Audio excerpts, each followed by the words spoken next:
కలుగునుగాక. చదవబడినటువంటి వాగ్దానములు దేవుడు మన జీవితంలో అనుదినము సఫలపరుస్తూ మనల్ని క్షేమపరిచి భద్రపరిచి కాచి కాపాడుతున్న విధానాన్ని బట్టి దేవాది దేవునికి మొదటగా కృతజ్ఞతాస్తుతులు చెల్లించుకుంటూ మరి ఈ దినపు దీవెనలతో మనందరినీ దీవించి ఆశీర్వదించును గాక. Amen, amen. సిస్టర్ ఆగ్నెస్ వందనాలండి. అందరికి రామేశ్వరమ్మ గారు వందనాలు. అందరికీ మరొకసారి ప్రైజ్ దిలాడండి. నాగలింగేష్ పాస్టర్ గారు వందనాలండి. అందరికీ పేరు పేరున వందనాలు. రండి, మరి ప్రశస్తమైనటువంటి సమయంలోకి వచ్చి ఉన్నాము. ఈరోజు మనకి వాక్య సందేశాన్ని నాగలింగేష్ పాస్టర్ గారు పంచుకుంటారు. సమయాన్ని పాస్టర్ గారికి ఇద్దాము. 6:10 వరకు టైం ఉంటుందండి. దేవుని వాక్యం అందించవలసిందిగా ఆహ్వానం. వందనాలు అక్క. ప్రార్థించుకుందాం. పరిశుద్ధ ప్రేమమైన దయగల తండ్రి, నాయన నామకు వందనాలు. ప్రేమించి ఇచ్చిన ఉదయకాల ప్రార్థన బట్టి కృతజ్ఞతలు. వినగల చెవులను, గ్రహింపగల హృదయాలను మీరు మాకు ఇవ్వండి. మీరు మాట్లాడండి. మా అడుగులు పరలోక రాజ్యం వైపు స్థిరపరచబడలాగున సహాయం నుంచి తృప్తిపరచమని, మహిమ మీరు పొందుకొనమని యేసు నామమున ప్రార్థిస్తున్నాం మా తండ్రి. ఆమెన్. మంచిది. నాకు ఈ అవకాశాన్ని ఇచ్చినటువంటి ధనరాజ్ పాస్టర్ గారికి, అలాగే సహకరించినటువంటి డేవిడ్ రాజ్ అన్న గారికి క్రీస్తునామమున వందనాలు తెలియజేస్తున్నాను. ప్రియమైన దేవుని యందు పెద్దలారా, ప్రభు పేరిట మీ అందరికీ వందనాలు. వాక్యదానంలోకి వెళ్దాం. గడిచిన 2 వారాల్లో మొదటి మాట, రెండవ మాట చెప్పుకుందాం. అయితే ఈ వారం 3వ మాట చెప్పుకుందాం అన్నట్టు అనుకున్నాను, కానీ జరుగుతున్నటువంటి యుద్ధాలు, ఆ యుద్ధ సమీకరణాలు ఇవన్నీ చూస్తూ ఉంటే చెప్పుకోవాల్సినటువంటి వాక్యం బైబిల్ నుండి ఆ యుద్ధాలు ఎలా వస్తూ ఉన్నాయి, ఎందుకు ఇజ్రాయెల్ మీద అంతగా అనే అనే అర్థం ఇచ్చేలాగా చెప్పుకుందామని చెప్పేసి అనుకున్నాను. ఓకే, వాక్యదానంలోకి వెళ్దాం. 3వ మాట మళ్ళీ కావాలంటే మళ్ళీ నెక్స్ట్ చెప్పుకుందాము. ఇజ్రాయెల్ రాజ్యం దేవుని పిల్లలు ఆది నుంచి ఆయన దేవుని పిల్లలను అలా అంటే ఒక్కటే చోట స్థిరపరచబడ్డానికి దేవుడు ఇష్టపడలా.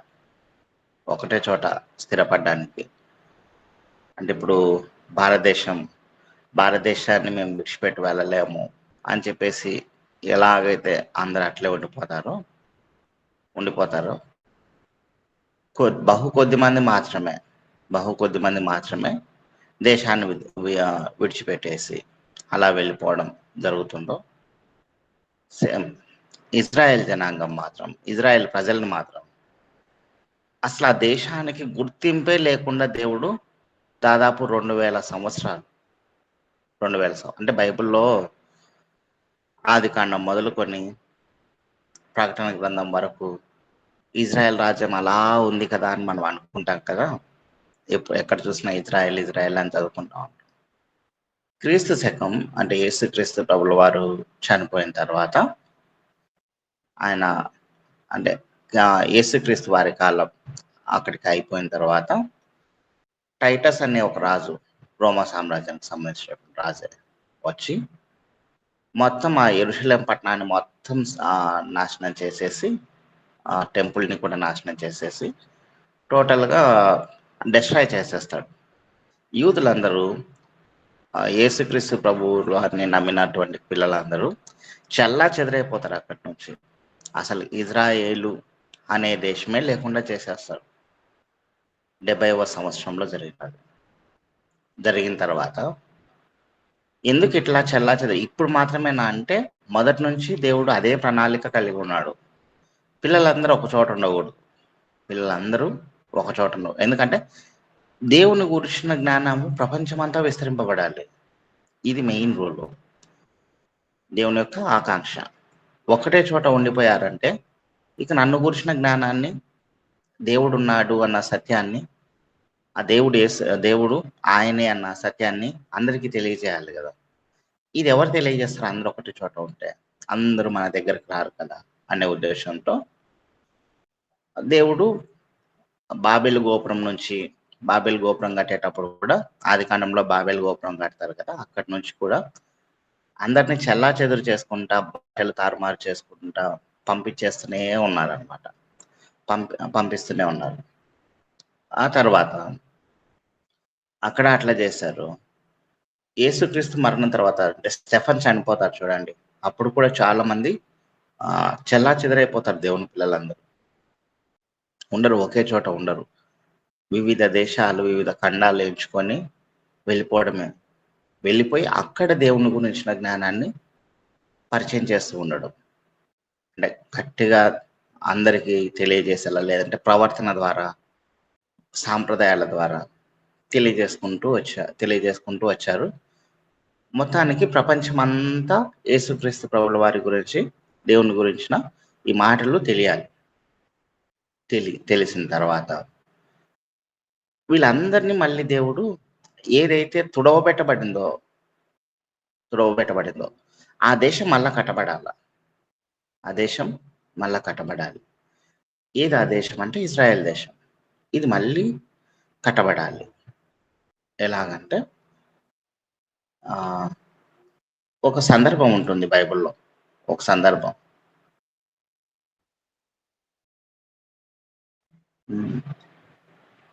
ద్వితీయోపదేశకాండం 28వ అధ్యాయం 64వ వచనంలో ఒక మాట ఉంటుంది.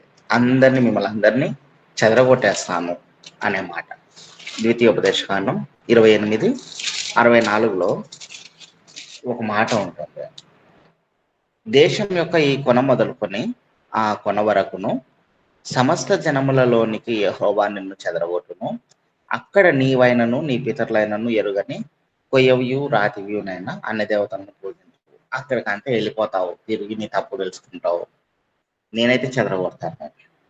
తిరిగి నీ తప్పు తెలుసుకుంటావు, విగ్రహాలను చేస్తావు, అన్ని చేసి విసుగొచ్చేసి చివరికి ఆ పాపంలోని ఇంత పాపం చేస్తున్నాను కదా అని తెలిసి తిరిగి మళ్ళీ నా నామాన్ని గుర్తు చేసుకొని పశ్చాత్తాపడి నా నామాన్ని గుర్తు చేసుకొని నన్ను పూజిస్తావు. అప్పుడు నేను నిన్ను రక్షిస్తాను. మళ్ళీ నువ్వు అందరినీ పోగు చేసి నా గురించి తెలియజేసి జనాలందరూ నేను నిన్ను రక్షించే విధానాన్ని బేస్ చేసుకొని నా దగ్గరకు వచ్చేస్తారు.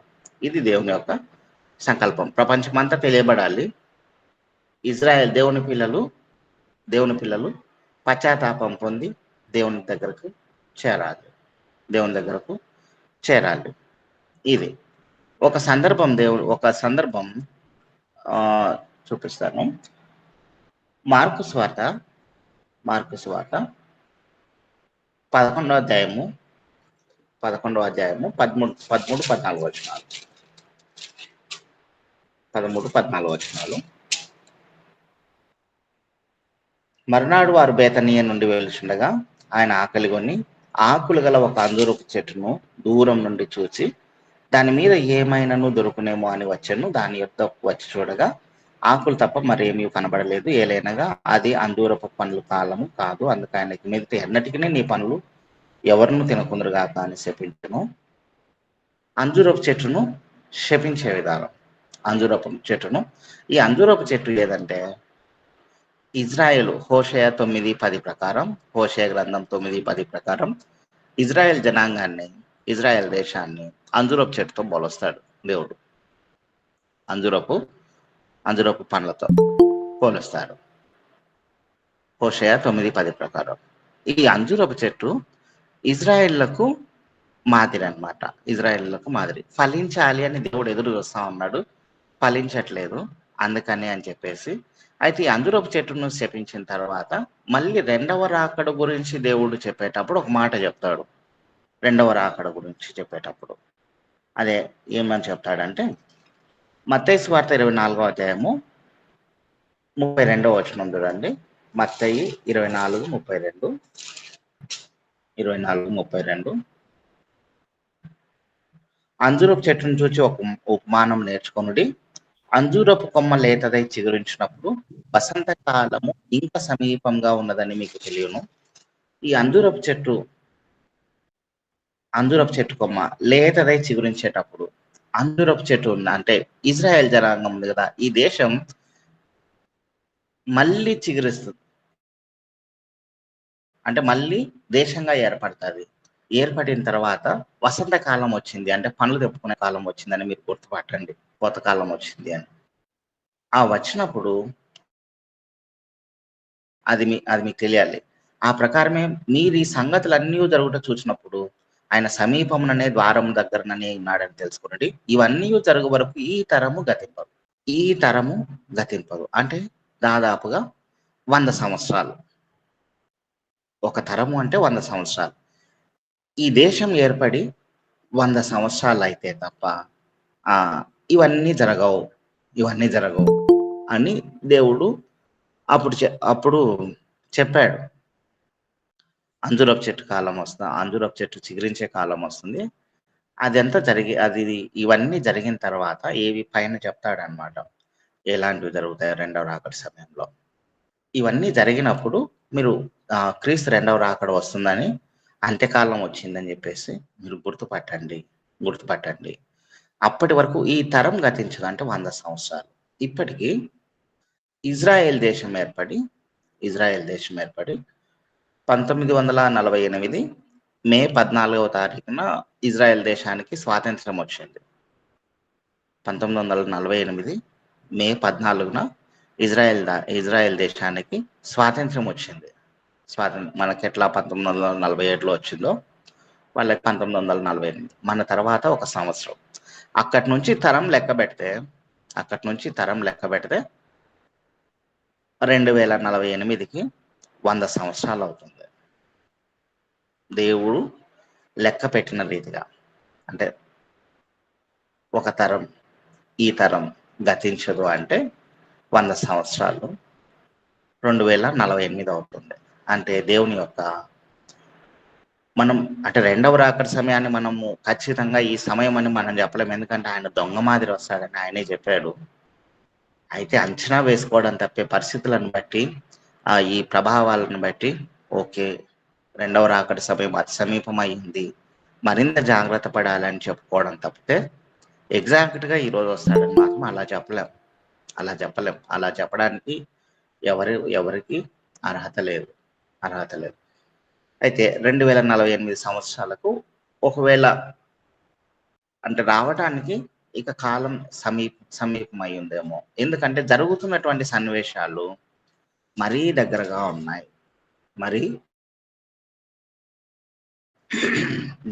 ఉన్నాయి.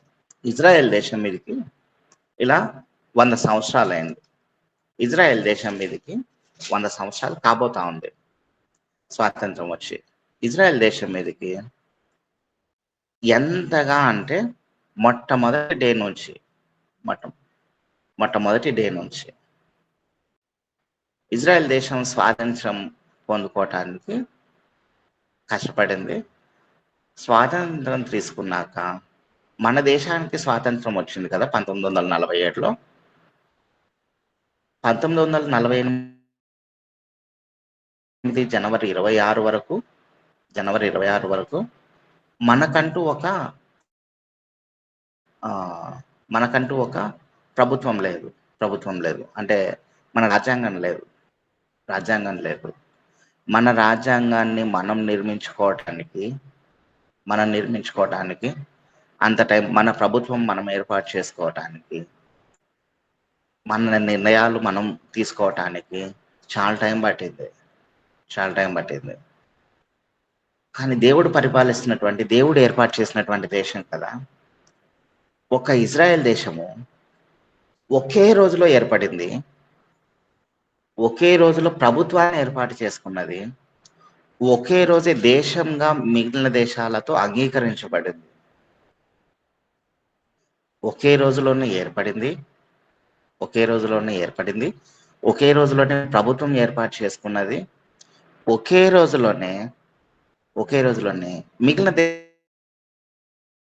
దేశాలతో కూడా ఇది దేశం అని గుర్తించబడటం కూడా ఇంపార్టెంట్. మిగిలిన దేశాలతో కూడా ఇది దేశం, ఇది కూడా ఒక దేశమే అనేది గుర్తించబడింది 1940 మే 14వ తారీఖు. దేవుని పిల్లల ఎడల దేవుని యొక్క నిర్ణయాన్ని తొలగించడానికి సాతానుగాడు ఎంతగా ప్రయత్నం చేస్తాడంటే 1948 మే 14న దేశం ఏర్పాటైతే 1948 మే 15వ తారీఖు ఒక్కరోజే మరుసటి రోజే 4 దేశాలు యుద్ధానికి వచ్చాయి. ఈజిప్ట్ దేశం, జోర్దాన్ దేశం, సిరియా దేశం, ఇరాక్ దేశం. 4 దేశాలు ఇజ్రాయెల్ మీదకి మరుసటి రోజు, ఈ రోజు దేశం ఏర్పడితే రేపే యుద్ధానికి వచ్చేస్తాయి. ఎందుకంటే దేవుని యొక్క ఆలోచన ఇదిగో, దేవుని రెండవ రాకడ సమీపమైతుంది. ఆయన యూదా జనాంగాన్ని అందరినీ, చెదిరిపోయిన యూదా జనాంగాన్ని అందరినీ తిరిగి సమకూరుస్తా ఉన్నాడు. వసంతకాలం దగ్గరకు వస్తా ఉంది. ఇంకొక తరం పోతే దేవుని రెండవ రాకడ వస్తుంది. కాబట్టి ఈ దేశాన్ని మళ్ళీ నేను లేకుండా చేయాలి అనే ఉద్దేశం సాతానుగాడు వాటి ప్రయత్నాలు వాడు చేయాలి కదా. మరుసటి రోజే యుద్ధానికి వచ్చాయి. అయినా కూడా ఆ 4 దేశాల మీద యుద్ధాన్ని చేసి నిలదొక్కున్నారు, విజయాన్ని సాధించారు దేవుని కృప వల్ల. ఇజ్రాయెల్ జనాంగం, ఇజ్రాయెల్ దేశం కాపాడుకున్నది. ఎందుకంటే ప్రతి అక్కడ ఉన్నటువంటి జనాంగం అంతా, చుట్టూ ఉన్న జనాంగం అంతా ఈ ఇజ్రాయెల్ దేశానికి పూర్తిగా వ్యతిరేకమే. ఎందుకంటే చుట్టూ ఉన్నదంతా ముస్లిం కంట్రీస్ అన్నమాట. ఈ భాగాన్ని ఆక్రమించేయాలి, ఇది లేకుండా చేయాలి. ఎందుకంటే వ్యతిరేకం, దీనికి వాళ్లకు వ్యతిరేకంగా ఇది ఉంటుంది కాబట్టి, మన దేశం ఉంటుంది కాబట్టి. అలా ఎలాగైనా ఈ దేశం లేకుండా చేయాలనే ఉద్దేశంతో మొదటి నుంచి జరుగుతూ ఉంది. ఆ జరగడంలో భాగమే ఇప్పుడు జరుగుతున్నటువంటి యుద్ధం. ఎందుకు జరుగుతూ ఉంది అంటే, అణు ఆయుధాలు తయారు చేస్తున్నారు అని చెప్పేసి ఇరాన్ వారి మీద అనుమానం వచ్చింది కదా. అది వాళ్ళు నిర్ణయం చేసుకున్నారు, అంటే తెలిసిపోయింది. అణు ఆయుధాలు వచ్చాయి అంటే వెంటనే ఇజ్రాయెల్ మీద ప్రయోగించారు అంటే ఆ ఇజ్రాయెల్ దేశమే లేకుండా పోతుంది. ఆ అణు ఆయుధం ప్రయోగిస్తే అది ఇక వాళ్ళు దాన్ని వాడడం మొదలు పెడతా ఉన్నారు అనే ఉద్దేశంతో ముందుగానే వెంటనే వీళ్ళు యుద్ధం చేశారు, మీరు అది ఆపాలి అని. దానికోసం ఇప్పుడు పాక్రాట్ అంతా తీసే అణు ఆయుధాలను వాళ్ళు వాడకుండా చేయాలి, తయారు చేసుకోకుండా చేయాలనే ఉద్దేశంతో ఈ దేశాలు పోరాడుతూ ఉన్నాయి. ఇక్కడ జరుగుతూ ఉంది. అయితే ఈ యుద్ధం జరిగేటప్పుడు ఎలా ఉంటుందంటే దేవుని యొక్క పిలుపు యెహెజ్కేలు గ్రంథం 36వ అధ్యాయము 24వ వచనంలో ఆయన తిరిగి మిమ్మల్ని అందరినీ సమీకరిస్తాను అనే ఉద్దేశంతో అని చెప్తారు. చూడండి, యెహెజ్కేలు గ్రంథం 36:24. నేను అన్యజనులలో నుండి మిమ్మల్ని తోడుకొని ఆయా దేశములలో నుండి సమకూర్చి మీ స్వదేశములోనికి మిమ్మల్ని రప్పించెదను. ఆమేన్.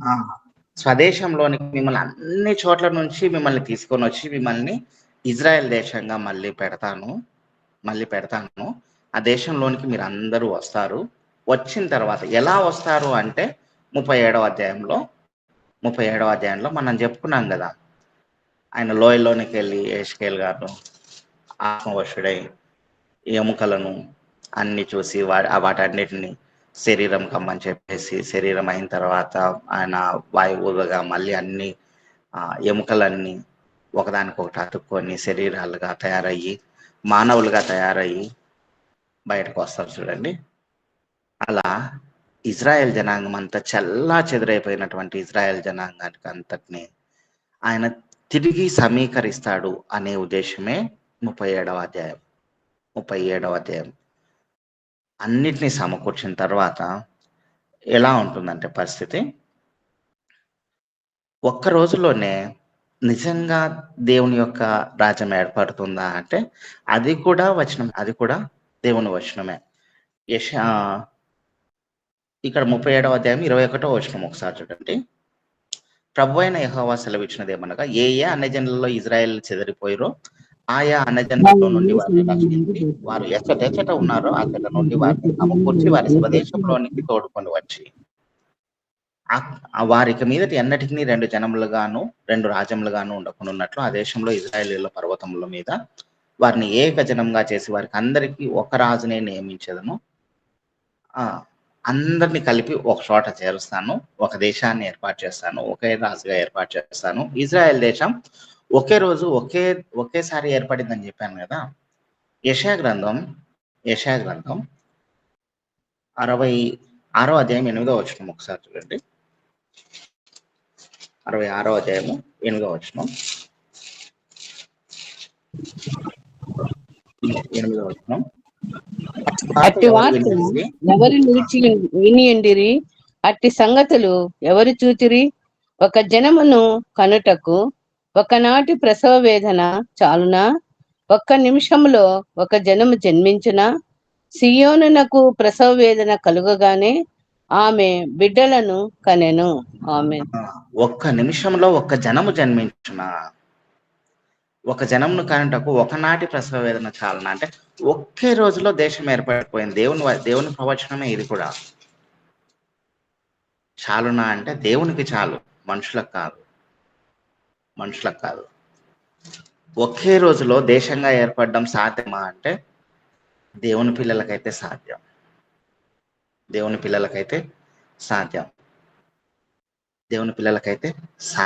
దేవునికి అలా సాధ్యం చేసి ఒకే రోజులో దేశాన్ని ఏర్పాటు చేశాడు. ఒకే రోజులో ప్రభుత్వాన్ని ఏర్పాటు చేశాడు ఆయన. ఒకే రోజులో గుర్తింపు కూడా వచ్చింది. ఇలా ఇజ్రాయెల్ దేశాన్ని ఇంత బాగా దేవుడి ప్రణాళిక ద్వారా ఏర్పాటు చేసుకుంటూ వస్తే, ఇప్పుడు ఇలా అంటే ఎక్కడెక్కడో చెదిరిపోయినటువంటి పిల్లలందరినీ సమకూర్చి వారిని మళ్ళీ జీవాత్మలు కలిగినటువంటి వారిగా దేవుడు ప్రాణాత్మ శరీరాలను అన్నిటినీ సమకూర్చి ఇజ్రాయెల్ దేశంగా ఏర్పాటు చేస్తే, ఇప్పుడు సాతాను గాడి ప్రక్రియ ఎలా మొదలవుతుందంటే, ఇక్కడ 38వ అధ్యాయం యెహెజ్కేలు గ్రంథం 38వ అధ్యాయం చూడండి.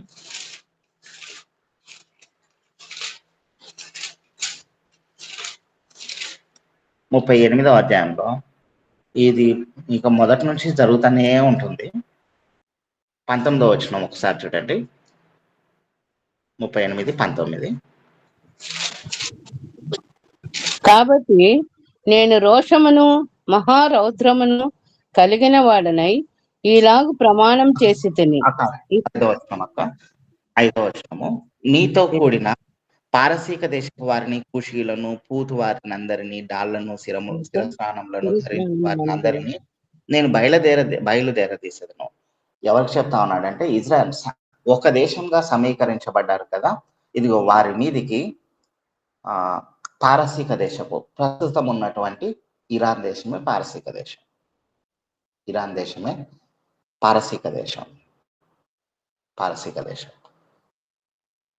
పారసీక దేశపు వారిని, కూషీలను,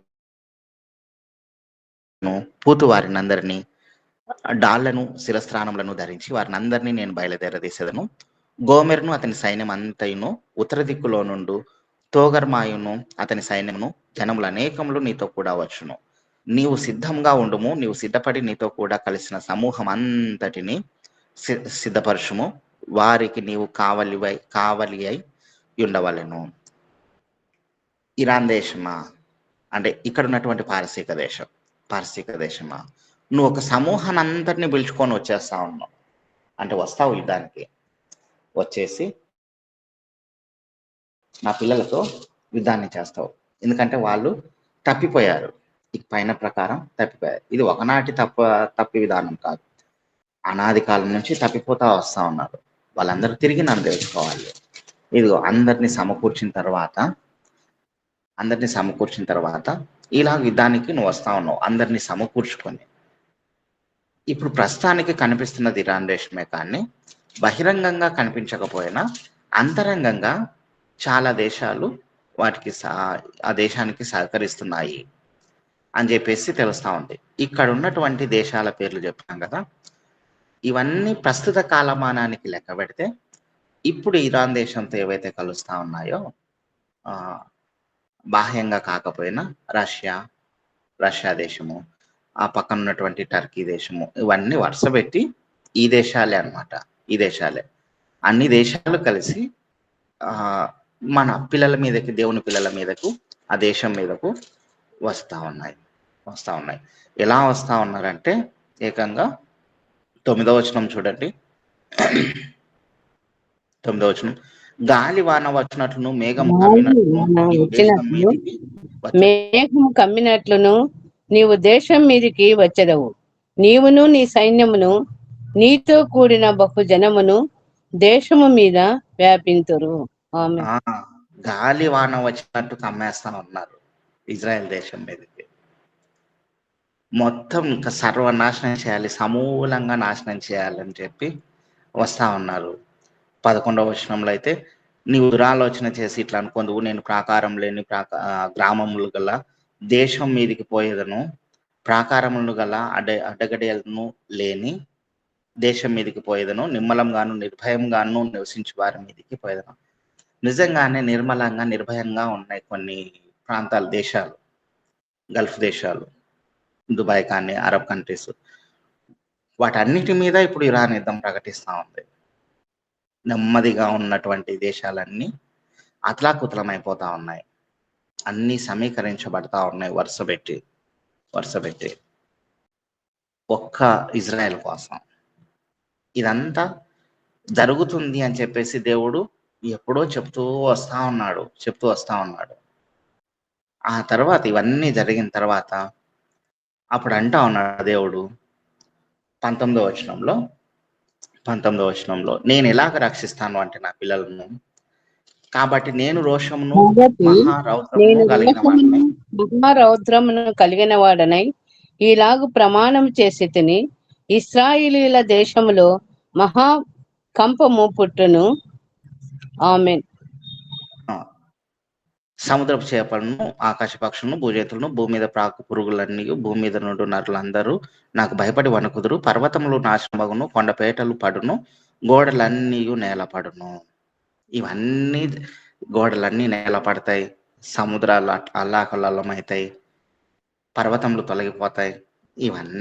ఇవన్నీ జరుగుతాయి. నేను వచ్చే టైంకి నేను ఇలా వస్తాను. నేను అలా వచ్చినప్పుడు ఇవి జరుగుతాయి, జాగ్రత్త. అప్పుడు నిన్ను కాపాడలేరు. ఎందుకంటే నేను అగ్ని గంధకమును, 22వ వచనంలో ఉంటుంది, ప్రళయమైన వానను, పెద్ద వడగండ్లను, అగ్ని గంధకములను కురిపించి నేను అతనితో వ్యాజ్యమాడతాను. ఎవరైతే నా పిల్లలకు వ్యతిరేకంగా ఉన్నారో వారందరితో నేను యుద్ధం ఆ విధంగా చేస్తాను. ఇప్పుడైతే సహకరిస్తున్నారు కదా కొంతమంది, కొన్ని దేశాలు ఇజ్రాయెల్ దేశానికి కూడా సహకరిస్తాయి. వాళ్ళు కూడా చేతులు ఎత్తేస్తారనమాట యుద్ధం జరిగే విధానాన్ని బట్టి. మనుషులందరి సహాయం వ్యర్థమైపోయిన తర్వాత, నిస్సహాయాలు అయిపోయిన తర్వాత, అప్పుడు దేవుని సహాయం మొదలవుతుంది. ఆ దేవుని సహాయం మొదలైనప్పుడు అప్పుడు ఆయన యుద్ధం చేస్తాడు. అప్పుడు నేను యుద్ధం చేస్తాను అని చెప్పేసి దేవుడు రాయించాడు ముందుగానే. ఇది ఇప్పుడు జరగచ్చు, రాబోయే యుద్ధాలలో జరగచ్చు. ఎందుకంటే ఒక్కసారి అలా మొదలయ్యాక శత్రుత్వం ఇక దాన్ని పోగొట్టలేరనమాట అంత ఈజీగా. అందులో సాతాన్ గాడి వైరం కదా, అంత ఈజీగా పోదు. అదే చెప్తా ఉన్నాడు దేవుడు. మనుషులందరూ ఒకవేళ ఆ దేశానికి సహకరిస్తున్నటువంటి దేశాలు వాళ్ళందరూ కూడా సైలెంట్ అయిపోవచ్చు. అయిపోయిన తర్వాత నేను ఎంటర్ అవుతాను యుద్ధానికి, ఆ యుద్ధం నేను ఎంటర్ అయిన తర్వాత సమూలంగా మిమ్మలను నాశనం చేస్తాను. అప్పుడు మీరు ఓడిపోతారు. ఇవన్నీ జరిగి తిరిగి మళ్ళీ నా దేశాన్ని నేను కాపాడుకుంటాను. అప్పుడు మిగిలిన వాళ్ళందరూ 23వ వచనంలో ఉంటుంది చూడండి, నేను యెహోవానై ఉన్నానని అన్యజనులు అనేకులు తెలుసుకున్నట్లు నేను ఘనత వహించి నన్ను పరిశుద్ధపరచుకొని వారి ఎదుట నన్ను తెలియపరచుకుంటాను. అప్పుడు అన్య జనాంగం అంతా నిజంగా ఈ దేశాన్ని కాపాడుతున్నది తండ్రి అయినటువంటి దేవుడే, యేసుక్రీస్తు ప్రభుల వారే, పరిశుద్ధాత్ముడే. ఇదిగో ఈ దేవుడు తప్ప ఈ దేశాన్ని ఇక ఎవ్వరు కాపాడలేరు అనుకున్నాం కదా. ఆ దేశాన్ని కాపాడింది దేవుడే అని అందరూ తెలుసుకొని దేవుని నామాన్ని గొప్ప చేస్తారు. అలాంటి రోజులు వచ్చేసాయి. ఎలా వచ్చాయని చెప్పేసి అంటా ఉన్నాడు యేసుక్రీస్తు ప్రభుల వారు ఒక మాట అంటారు కదా.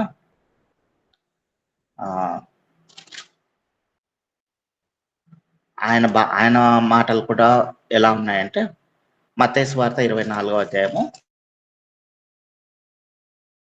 4వ వచనం ఒకసారి చూడండి. మత్తయి సువార్త 24వ అధ్యాయము 4వ వచనం. ఎవరినూ మిమ్మల్ని మోసపరచకుండా చూచుకొనుడి. అనేకులు నా పేరిట వచ్చి నేనే క్రీస్తునని చెప్పి పలువురిని మోసపరచెదరు.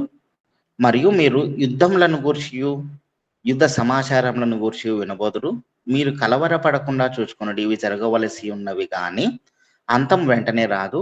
జనం మీదికి జనమును, రాజ్యం మీదికి రాజ్యమును లేచును. అక్కడక్కడ కరువులను, భూకంపములను కలుగును. ఇవన్నీ వేదనలకు ప్రారంభము. అప్పుడు జనులు మిమ్మును శ్రమల పాలు చేసి చంపెదరు. మీరు నా నామము నిమిత్తం సకల జనముల చేత ద్వేషింపబడుదురు. నాకు చెప్పుకున్నాం కదా, సకల జనముల చేత ద్వేషింపబడతారు అంటే ఈ ఒక్క దేశం కోసం ఇంత హింస జరుగుతూ ఉంది. అసలు ఈ దేశాన్ని లేకుండా చేసేయనని అందరూ చేదరించుకునేది. ప్రతి దేశం సహకరిస్తున్నటువంటి దేశాలు కూడా చేదరించుకొని దూరం వెళ్ళిపోయి ఆ దేశం లేకుండా ఉంటే అయిపోతుందిలే అనే రోజులు వస్తాయి. ఆ దేవుని పిల్లలు లేకుండా ఉంటే అయిపోతుందిలే, ఇంకా వాళ్ళని తీసేయండి అని చెప్పే రోజులు వస్తాయి. అప్పుడు కూడా మీరు కలవరపడద్దు. అనేకులు అభ్యంతరపడి ఒకరినొకడు అప్పగించి ఒకరినొకడు ద్వేషింతురు. అనేకులైన అబద్ధ ప్రవక్తలు వచ్చి పలువురిని మోసపరచెదరు. అక్రమము విసర్జించడం చేత అనేకుల ప్రేమ చల్లారును. ఏదైతే సహకరిస్తున్నాయో దేశాలు, ఆ దేశాలన్నీ అక్రమం విస్తరించిపోతా ఉంది కాబట్టి వాళ్ళ ప్రేమను కూడా చల్లార్చుకుంటారు. అంతం వరకు సహించండి. అప్పుడు రక్షింపబడతారు. ఇవన్నీ జరిగిన తర్వాత యేసుక్రీస్తు ప్రభువు వచ్చి కాపాడుకుంటాడు. ఇదే మాట ఇక్కడ లేదు, కానీ ఇంకొక అధ్యాయంలో ఉంటుందన్నమాట. ఇంకొక అధ్యాయంలో ఇవన్నీ జరుగుతాయి. కాబట్టి మీరు జాగ్రత్తగా ఉండి మిమ్మల్ని మీరు కాపాడుకోండి. యుద్ధాలు జరుగుతాయి. అబద్ధ ప్రవక్తలు వస్తారు. ఒకరినొకరు అప్పగించుకుంటారు. నేనే దేవుణ్ణని చెప్పే వాళ్ళు వస్తారు. శాంతి రూపం ధరించుకొని వస్తారు. అందరూ వదిలిపెట్టి వెళ్ళిపోతారు. చివరకు యుద్ధం దేవుడే చేయాల్సి వస్తుంది. కానీ అక్కడి వరకు మనుషులందరూ దూరం అయిపోతున్నారు కాబట్టి మీరు సన్నగిలిపోవద్దు. ఇది దేవుని యొక్క ప్రణాళిక. అంతం వరకు నిలబడితేనే నువ్వు రక్షింపబడతావు, లేకపోతే రక్షింపబడలేవు అని చెప్పే ఉద్దేశంతో దేవుడు యేసుక్రీస్తు ప్రభుల వారు ముందుగానే మనకు అక్కడ ఉన్నటువంటి జనాంగాన్ని అంతటికి చెప్తా ఉన్నాడు అనమాట. ఆ కాలంలోనే చెప్తాడు చూడండి. ఆ కాలంలోనే 33వ వచనంలో 32వ వచనంలో అంజూరపు చెట్టును గూర్చిన ఒక ఉపమానం. ఇవన్నీ జరుగుతాయా జరగవా అంటే ఆయన ఒక మాట అంటాడు పూర్తిగా 35వ వచనంలో ఆకాశంను భూమిని గతించిన గాని నా మాటలు ఏ మాత్రమును గతింపవు. అయితే ఆ దినమును గూర్చియు ఆ గడియని గూర్చియు తండ్రి మాత్రమే ఎరుగును గాని ఏ మనుషుడైనను పరలోకమందలి దూతలైనను కుమారుడైనను ఎరుగరు. నోవహు దినం లాగా జరుగుతుంది. రెండవ రాకడ సమయం అంటే ఆయన సమయం వచ్చినప్పుడు యేసుక్రీస్తు ప్రభుల వారు ఒలివ కొండ మీదకు వచ్చేటప్పుడు ఇలా జరుగుతుంది. యుద్ధాలు జరుగుతాయి. అన్ని అంత్యకాలం వచ్చేసిందని చెప్పి మనం ఎప్పుడైతే అన్ని సూచనలు వచ్చేస్తాయో ఈ సూచనలన్నీ అలాగనే కట్టుదిట్టంగా జరుగుతూ ఉన్నాయి. ఇంకొక సన్నివేశం చెప్పుకుంటా వస్తే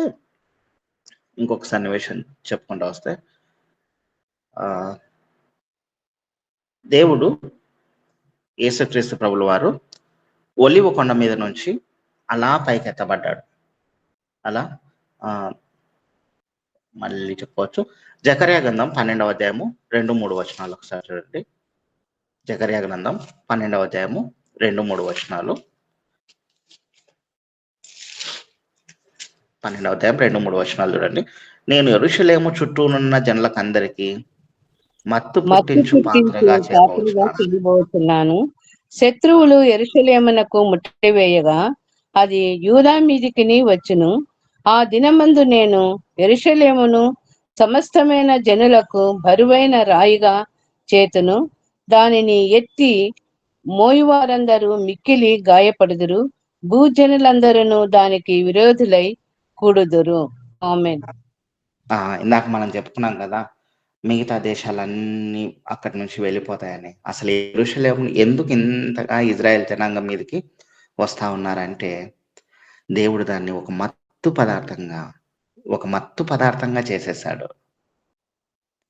ఇప్పుడు ఒక బాగా ఫుల్గా తాగుబోతులు ఉన్నారనుకోండి, అక్కడ ఒక క్వార్టర్ సీసా ఉందనుకోండి, అంటే మత్తు పదార్థము. ఆ మత్తు పదార్థాన్ని తాకడానికి, తీసుకోవడానికి ఎంతగా పరుగులు ఎత్తుకుంటూ వస్తారంటే ఆ మత్తు పదార్థాన్ని ముట్టుకొని ఫస్ట్ తాగేసేయాలి.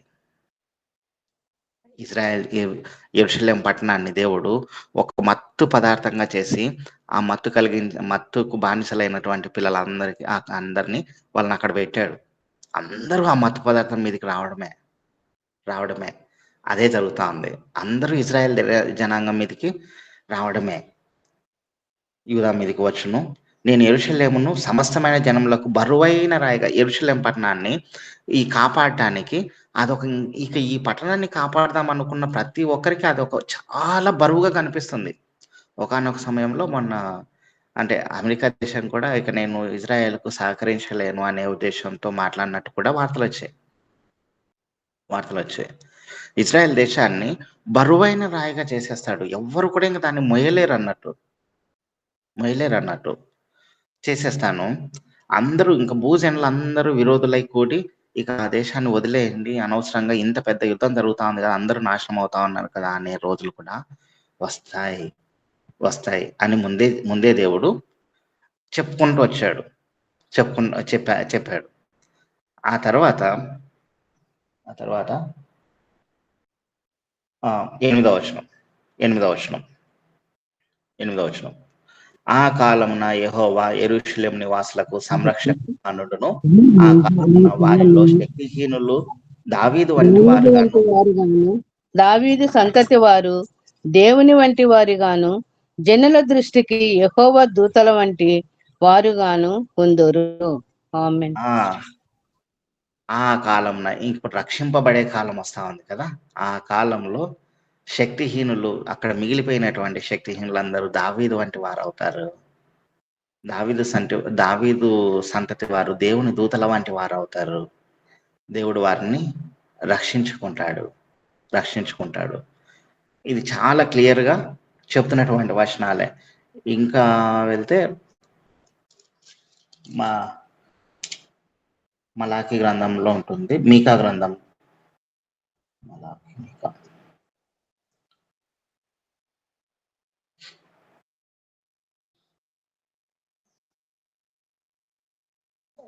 జకర్యా గ్రంథం 14వ అధ్యాయము 2వ వచనం చూడండి. ఇక్కడే 14వ వచనంలో, ఏలయనగా యెరూషలేము మీద యుద్ధము చేయుటకు నేను అన్యజనులందరినీ సమకూర్చబోచున్నాను. పట్టణము పట్టబడును, ఇండ్లు కొల్లబెట్టబడును, స్త్రీలు చెరపబడుదురు, పట్టణంలో సగము మంది చెరపట్టబడి పోవుదురు. అయితే శేషించిన వారు నిర్మూలము కాకుండా పట్టణములో నిలుతురు. ఆమేన్. అప్పుడు యెహోవా బయలుదేరి తాను యుద్ధకాలంలో యుద్ధం చేయు రీతిగా ఆ అన్యజనులతో యుద్ధము చేయును. ఇవన్నీ జరుగుతాయి. అప్పుడు యెహోవా యుద్ధం చేస్తాడు. యుద్ధం చేసి యుద్ధంలో ఆయన జనాంగాన్ని ఆయన రక్షించుకుంటాడు. ఇవన్నీ జరిగిన తర్వాత 9వ వచనంలో అంటారు కదా, 9వ వచనంలో ఇదంతా ఈ కింద వచనాలు అన్ని చదువుకుంటూ వస్తే రెండవ రాకడకు సంబంధించిన వచనాలన్నీ ఓహో ఇదంతా రెండవ రాకడకు సంబంధించిందా, క్రీస్తు ఒలీవ కొండ మీద అడుగు పెట్టినప్పుడు జరుగుతుంది అన్నారు కదా, అదేనా ఇదంతా అని అనిపిస్తుంది. 9వ వచనం చూడండి. 9వ వచనం, యెహోవా సర్వలోకమునకు రాజయ్యుండును, ఆ దినమున యెహోవా ఒక్కడే అనియు ఆయనకి పేరు ఒకటే అనియు తెలియబడును. అందరికీ ఆ రోజు ఇదిగో ఈయన ఒక్కడే, ఈయన మాత్రమే దేవుడు, ఈయన తప్ప ఏ దేవుడు లేడు అనే సత్యం తెలియబడుతుంది. ఇదంతా ఎందుకు అంటే ఆయన పిల్లల మీదకి అనేక శ్రమలు వస్తాయి. అనేక శ్రమలు వచ్చి వాళ్ళు ఇబ్బంది పడినా కూడా, అందరూ చేతులు ఎత్తేసే కాలం వచ్చినా కూడా దేవుడు సహాయం చేస్తాడు. ఇది మనకు తెలియాలి. ఈ శ్రమలు వచ్చినప్పుడు కృంగిపోకుండా మనల్ని మనం కాపాడుకోవాలి, మరింతగా భయపడి జీవించాలి. ఏ విధంగా అంటే రెండవ రాకడ సమయం వస్తూ ఉందేమో, రెండవ రాకడ సమయం ఆయన అడుగు పెట్టిన తర్వాత ఎలా ఉంటుందంటే రెండవ రాకడ సమయం అది ఇంకా భయంకరంగా ఉంటుంది. ఎక్కడంటే ఇక్కడ 5వ వచనం ఒకసారి చూడండి. ఇక్కడే 14వ అధ్యాయం 5వ వచనం, 4వ వచనం నుంచి, ఆ దినమున యెరూషలేము ఎదుట తూర్పు తట్టుననున్న ఒలీవ కొండ మీద ఆయన పాదములుంచగా, ఒలీవ కొండ తూర్పు తట్టునకును పడమటి తట్టునకును నడిమికి విడిపోయి, సగము కొండ ఉత్తరపు తట్టునకును సగము కొండ దక్షిణపు తట్టునకును జరుగును. గనుక విశాలమైన లోయ ఒకటి ఏర్పడును. కొండల మధ్య కనపడబోవు అజీర్ ఆమె యేసుక్రీస్తు ప్రభుల వారు ఇక్కడ యెహోవాని సంబోధించారు కదా, అంటే దేవుడు తండ్రి అయినటువంటి దేవుడు ఇక్కడ వస్తున్నారు కదా, కాదు, కుమారుడైనటువంటి దేవుడు అలా పైనుంచి రెండవ రాకడ సమయంలో ఒలీవ కొండ మీద నుంచి ఆరోహణమయ్యాడు. ఒలీవ కొండ మీదకి అలా దిగి వస్తాడని చెప్పారు కదా. ఆ ఒలీవ కొండ మీద అడుగు పెట్టగానే ఏమవుతుందని చెప్తా ఉన్నాడు. ఆ కొండ నడిమికి చీలిపోతుంది. తూర్పు నుంచి పడమటికి అలా విడిపోతుంది. నడిమికి చీలిపోయి ఉత్తరం నుంచి దక్షిణానికి అలా విడిపోయి క్లియర్గా మొత్తం పెద్ద లోయ ఏర్పడుతుంది.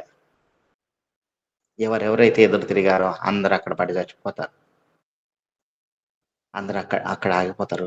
ఆయన పిల్లలు మాత్రమే ఆయన రక్షించుకుంటాడు అనే భావన ఇక్కడ సేమ్. ఇప్పుడు ప్రజెంట్ పరిస్థితి ఎలా ఉందో తెలుసా? ఒలీవ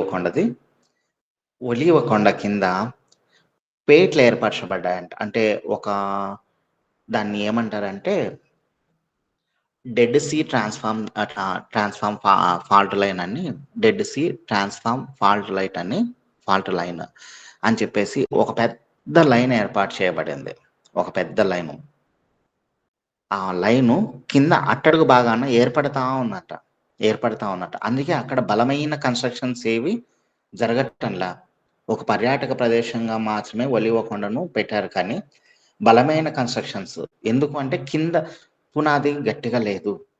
ఎందుకంటే అది ఏ క్షణమైన భూకంపం వచ్చే ఛాన్సెస్ ఎక్కువ. ఇక్కడ పెద్ద భూకంపాలే రావచ్చు. కాబట్టి ఈ ప్రాంతంలో బలమైన కన్స్ట్రక్షన్స్ ఏవి కట్టకూడదు అని చెప్పేసి నిర్ణయం తీసుకున్నారు. అక్కడ వాళ్ళు కూడా పర్మిషన్ ఇవ్వటం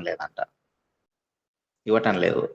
ఎందుకంటే భూగర్భ శాఖ దాన్ని పరిశీలించినటువంటి వాళ్ళు ఇది రెండుగా చీలబడతా ఉంది. అది రెండుగా చీలబడతా ఉందంటే దేవుడు ఇక్కడ చెప్పాడు కదా 14వ అధ్యాయంలో, ఆయన అడుగు పెట్టినప్పుడు అది తూర్పు నుంచి పడమరకు ఉత్తరం నుంచి దక్షిణానికి అలా చీల్చబడిపోతుంది అని చెప్పేసి చెప్పాడు కదా. కొండల లోయలు ఏర్పడుతుంది అని చెప్పేశాడు కదా. విశాలమైన లోయ ఒకటి ఏర్పడును. కొండల మధ్య కనబడు లోయ అజీలు వరకు సాగగా మీరు ఆ కొండ లోయలోనికి పారిపోదురు. యూదా రాజైన ఉజ్జియా దినములలో కలిగిన భూకంపమునకు మీరు భయపడి పారిపోయినట్లు మీరు పారిపోదురు. అప్పుడు నీతో కూడా పరిశుద్ధులందరూ వచ్చెదరు. నా దేవుడైన యెహోవా ప్రత్యక్షమగును. యేసుక్రీస్తు ప్రభుల వారు ప్రత్యక్షమైనప్పుడు ఇలా జరుగుతుంది అని చెప్పేసి తండ్రి అయినటువంటి దేవుడు ముందుగానే రాయించాడు. అందుకనే చాలా జాగ్రత్తగా రెండవ రాకడ సమయం సమీపిస్తా ఉంది. రెండవ రాకడ సమయం సమీపిస్తూ ఉంది అని తెలుసుకున్న వారమై, ఇంకా చాలా వచనాలు ఉన్నాయి కానీ అన్ని 1 by 1 ఆర్డర్లో తీసుకోవడానికి కూడా ఎలా తీసుకోవాలో తెలియలేదు. చాలా జాగ్రత్త కలిగి రెండవ రాకడ సమయాన్ని జ్ఞాపకం చేసుకొని భయపడి వణుకుతూ ఆయన సన్నిధిలో జాగ్రత్త కలిగి ఉండాలని ప్రభు పేరట తెలియజేస్తూ, ఆయన రాకడ సమయానికి ఎదుగు ఆయన పరిశుద్ధులుగా నిలబడ్డారు చూడు. ఆ పరిశుద్ధులుగా నిలబడిన వారిలో మనం కూడా ఉండి మనల్ని మనం దేవుని ద్వారా రక్షించుకుందాం. దేవుడి కొద్ది మాటలు దీవించును గాక. ఆమేన్.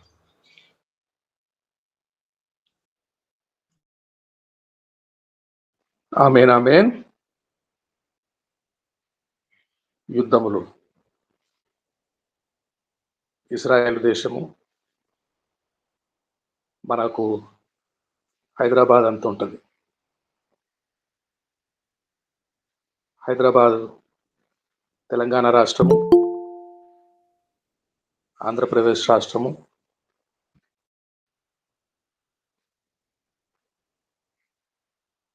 ఈ రాష్ట్రాలు కాదు కానీ హైదరాబాదు అంత ఉంటుంది. అంత చిన్న దేశము.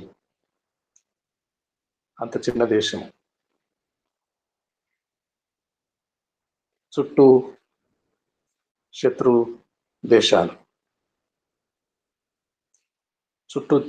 దేశాలు, లిబియా, లెబనాన్, పాలస్తీనా, ఇరాన్, ఇరాక్, చుట్టూ శత్రు దేశాల మధ్య మన హైదరాబాద్ అంత చిన్న దేశము. వారు ఇస్రాయేల్ దేశము.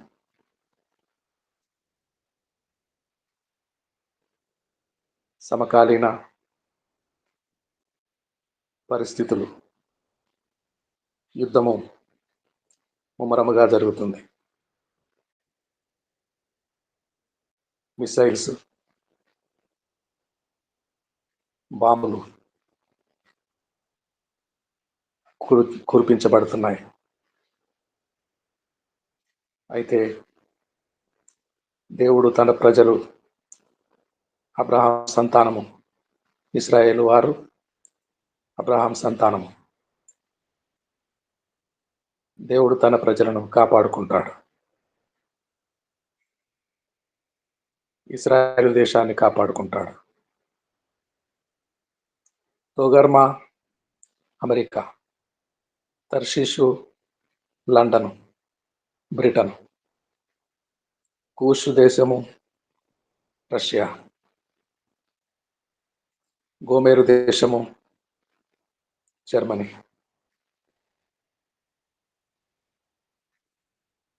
బైబిల్లో చాలా స్పష్టంగా తెలియచేయబడుతున్నది.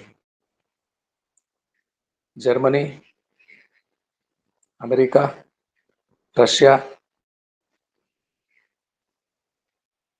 ఇస్రాయేల్ దేశము పక్షముగా, అమెరికా, రష్యా దేశము ఇరాన్కు సపోర్టుగా ఆయుధాలు అమ్ముతున్నారు.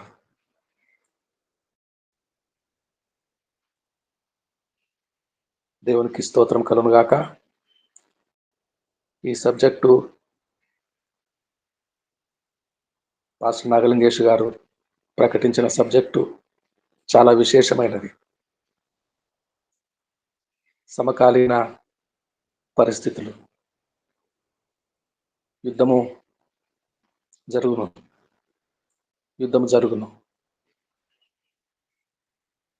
యుద్ధకాంక్ష కలిగిన వారే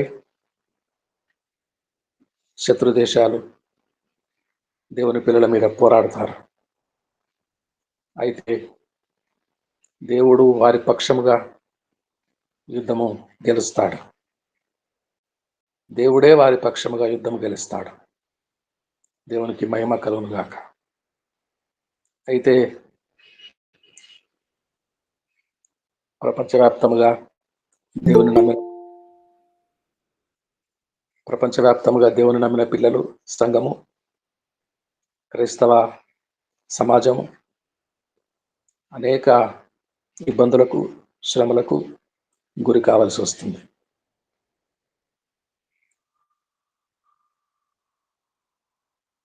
మరి ఎప్పుడైనా అవకాశం ఉన్నప్పుడు ఈ సబ్జెక్ట్ మీద కొంతవరకు ధ్యానం చేసుకుందాం.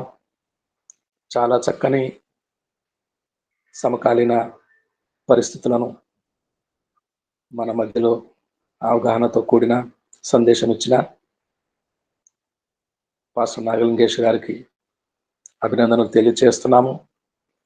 వందనాలు అయ్య గారు. God bless you. శాంతకుమార్ గారు మన మధ్యలో ఉన్నారు. ఒక మాట ప్రార్థన చేయండి శాంతకుమార్ గారు. పరిశుద్ధుడా, ప్రేమ నమ్మకం గల మా తండ్రి, సజీవ గల నా ప్రభువా, స్తోత్రం తండ్రి, స్తోత్రం తండ్రి, స్తోత్రం ఆయన.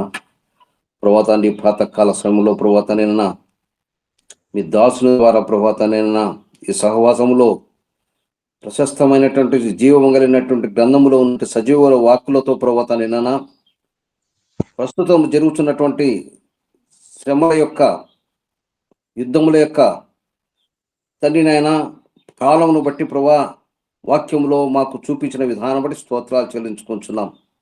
వాక్యం ఎంతో విలువైనది, జ్ఞానమైనది ప్రభా, సజీవం కలిగినది ప్రభా. కానీ ప్రభా తండ్రి, మేము వాటిని నిర్లక్ష్యం చేయక నా తండ్రి, ప్రతి వాక్యంలో ఉన్నటువంటి ఆత్మీయ సత్యాలు మేము గ్రహించటానికి మాకు కావాల్సినటువంటి జ్ఞానమును దయచేసండి, గ్రహింపు శక్తిని దయచేయండి. మా ప్రభా సహాయం చేయండి. వినిన ప్రతి హృదయాన్ని ప్రభా వాక్యం ద్వారా ప్రభా కదిలించి వాక్యంలో ఆత్మీయ సత్యాలు తెలుసుకొని ఈ శ్రమల దినంలో ప్రభా మా యొక్క హృదయాలు సరిచేసుకొని, మా యొక్క జీవితాలు సరిచేసుకొని ప్రభా ఇంకనో మాలో ఉన్నటువంటి మలినాన్ని ప్రభా మీ పరిశుద్ధ రక్తంతో కడిగి వేసుకొని ప్రభా క్రీస్తు బిడ్డలుగా ప్రభా తండ్రి మీ రెండవ రాకడలో ప్రభా తనైనా శ్రేషించిన జనము వలె ప్రభా మీ సన్నిధానంలో మేము ప్రభా తండ్రి మిమ్మల్ని మహింపరచడానికి సహవాసంలో పాలు పొందిన ప్రియబిడ్డలకు తండ్రి మిమ్మల్ని నమ్మిన మీ యందు విశ్వాసం ఉంచినటువంటి రక్షణభావం కలిగిన పొందినటువంటి ప్రియబిడ్డలందరికీ ప్రభా మీ దేవుళ్ళ దయచేయమని విజ్ఞాపన చేస్తూ ప్రభా దాసుని ప్రభా మీరు దీవించి ఆశించి బహుగా మీ సేవలో ఫలింప చేయమని విజ్ఞాపన చేస్తూ తండ్రి సహవాసాన్ని ప్రభా మీరు దీవించి ఆశ్రయించి మీ చిత్త ప్రకారం ప్రభా తండ్రి దినదినము అభివృద్ధి పరిచిన తండ్రి వాక్యంతో కట్టబడి ప్రభా ఫలించి అభివృద్ధి పొంది ఫలించి విస్తరించడానికి మీ కృపా కార్యము జరిగించమని ముందు సహాయ సహకారం అందిస్తున్నటువంటి ప్రతి బిడ్డను పేరు పేరున దీవించి ఆశ్రయించి వారికి అవసరాలు తీర్చమని క్రీస్తు నామన దీనమనస్తూ బ్రతిమాలు వేడుకుంటున్నాం తండ్రి. ఆమేన్, ఆమేన్, ఆమేన్. ఆమేన్, ఆమేన్. ప్రభు నేర్పిన ప్రార్థన చెప్పుకుందామండి. చక్కగా ప్రార్థన. మా తండ్రి, నీ నామము ప్రస్తుతపరచబడును గాక, నీ రాజ్యము వచ్చును గాక, నీ చిత్తము పరలోకములో నెరవేరినట్లు భూమి యందును నెరవేరును గాక. మనల్ని